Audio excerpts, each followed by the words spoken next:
सगळ्यांना श्री स्वामी समर्थ. आज आपण सगळ्यांना आवडेल आणि सगळ्यात सोपी अशी रेसिपी बघणार आहोत. रेसिपीचं नाव आहे मॅगी ब्रेड रोल. मॅगी तर तुम्हाला माहितीच आहे, लहान मुलांची सर्वात आवडती गोष्ट म्हणजे मॅगी. तर आज त्यापासूनच एक नवीन पदार्थ बनवूया. एका टोपात मॅगीसाठी मी पाणी घेतलं आहे आणि त्यामध्ये मॅगी मी टाकली आहे. आता ती चांगली शिजून घेऊया. आणि मॅगी जास्त वेळ पाण्यामध्ये शिजवायची नाही आहे. ती सुटसुटीत झाली की गॅस बंद करून त्याच्यातलं पाणी काढून टाकायचं आहे.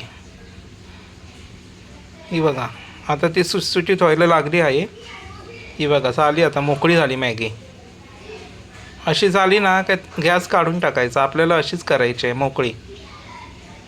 ही बघा, नूडल्ससारखे वाटते, नूडल्स असतात ना तसे.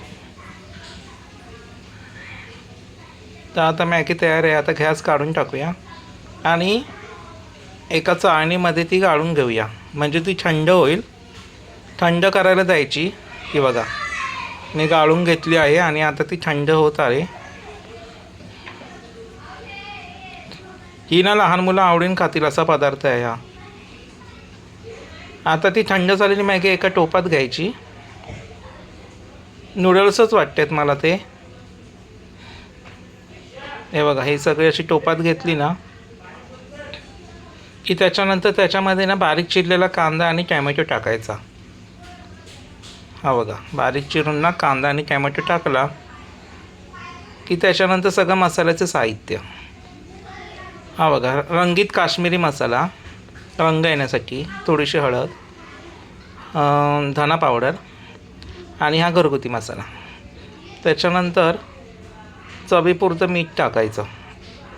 हे बघा, मीठ टाकून झाल्याच्यानंतर ना हे सगळं मिश्रण ना एकत्र असं मिक्स करून घ्यायचं. त्या मॅगीला सगळं लागायला पाहिजे. भेल कशी आपण मिक्स करतो तशीच. हे बघा, चांगलं वर खाली असं मिक्स करून घ्यायचं. हे बघा, लहान मुलांना मॅगी म्हटली ना की एक वेळ ते जेवणार नाहीत, पण मॅगी हवी असणार त्यांना, असं आहे. म्हणूनच म्हटलं एक आयडिया करूया. हे असं मिक्स करून झालं ना की जो मॅगीचा मसाला असतो ना तो टाकायचा. आता मी ते मॅगी जरा जास्त घेतलेली म्हणून 2 पाकिटा मसाला टाकला. हा बघा, मॅगी मसाला परत मिक्स करायचा. हा बघा, हे असं सगळं चांगलं मिक्स करून झालं. त्याला सगळं मीठ मसाला लावला की हे आपले ब्रेड असतात ना त्याचे 4 चौकोन आहेत ना असे कापून घ्यायचे आणि पाण्यामध्ये ना असं भिजून घ्यायचं आणि हाताने दाबायचं. ते पाणी नितळून टाकायचं. हे बघा, आता मी पाणी नितळलं आहे. आता ती मॅगी आहे ना, जे सारण आपण बनवलं आहे मॅगीचं, ते ह्याच्यामध्ये ठेवायचं. हे बघा, असं गोळा करून ना असं ठेवायचा आणि तो रोल करून घ्यायचा. असं थोडं थोडं ना मध्ये मध्ये पाणी लावायचं.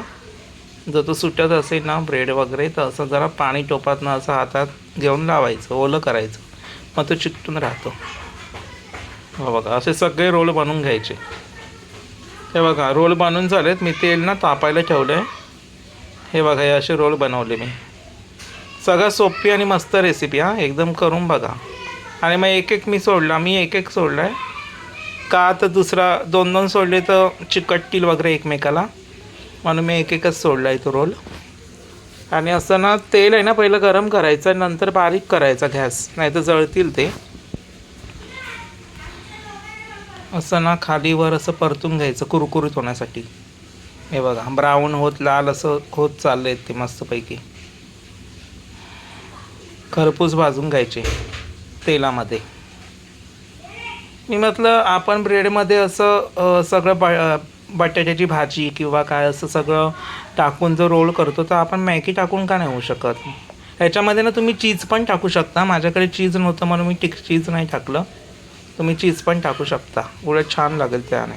आणि हे बघा, मस्त असं लालसर असं खरपूस सोनेरी रंगाचं झालेलं आहे ब्रेड. मस्तपैकी रोल झाला आहे कुरकुरीत. मग हे असं तेल गाळून घ्यायचं. सगळ्यात सोपं आहे बघा, लहान मुलांना खूप आवडेल हे असं करून दाखवलं. त्यांना काहीतरी वेगळंच वाटेल. नुसती मॅगी खाण्यापेक्षा असं पाव पण कधी ना कधी असं करून द्यायचं. दररोज नाही, पण कधीतरी असं आपल्याला पण होतं, लहान मुलं कशाला, मोठी पण खातील आवडीने.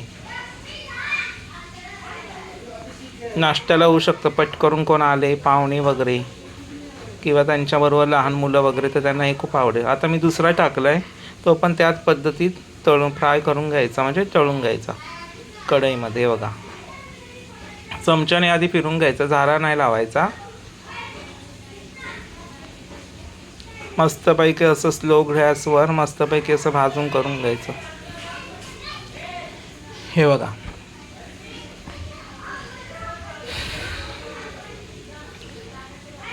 माझ्या घरामध्ये मॅगी खूप दिवस पडलेली आणि तो एक एक प्रकार करून करून ना कंटाळा आलेला. तर म्हटलं आज ब्रेड पण होता, म्हटलं असं करून बघूया. आणि खूप दिवस मला रेसिपी पण दाखवता आली नव्हती, जरा घरामध्ये काम चालू होतं, त्यामुळे म्हटलं आज काहीतरी करूया. सगळी धूळ होती घरामध्ये. हे बघा, हे परत दुसरा रोल झाला आहे मस्तपैकी. बाकीचे मी तळून घेतो नंतर, पण तुम्हाला दाखवायला आधी हे केलेले आहेत. हे बघा, मस्त कुरकुरीत, एकदम कुरकुरीत झालेले आहेत. हे बघा, छान वाटतात. रेसिपी करून बघा आणि माझी रेसिपी आवडली तर लाईक, सबस्क्राईब आणि कमेंट करा.